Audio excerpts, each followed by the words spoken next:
لما تقابل اغبى 3 مساجين، ولو انت مسلم اعمل قلب احمر، ولو انت مسيحي اعمل قلب ابيض، ويا رب تشوف ابوك وامك في الجنه، اللي هتضغط على علامه الزائد اللي تحت صورتي وتضغط لايك وتعمل 3 اكسبلور. انا عاوز كل واحد فيكم يقول لي هو لما يخرج من هنا هيعمل ايه. انت ابو تيشيرت ابيض، انت لما تخرج من هنا هتعمل ايه؟ انا اول ما اخرج منها سعاده الباشا انا هشتغل اي شغلانه بالحلال، واجمع كام قرش كده واروح لواد صاصه بتاع الحشيش اشتري منه حشيش.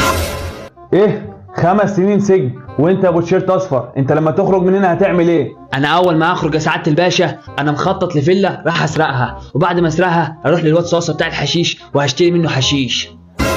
تأبيده، يلا خش جوه. وانت يا ابني لما تخرج من هنا هتعمل ايه؟ انا اول ما اخرج من هنا يا سعاده الباشا هروح اصلي واقرا شويه قران واعمل صدقه. ايوه كده، دي المساجين ولا بلاش؟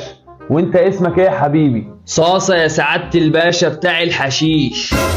نعم يا اختي.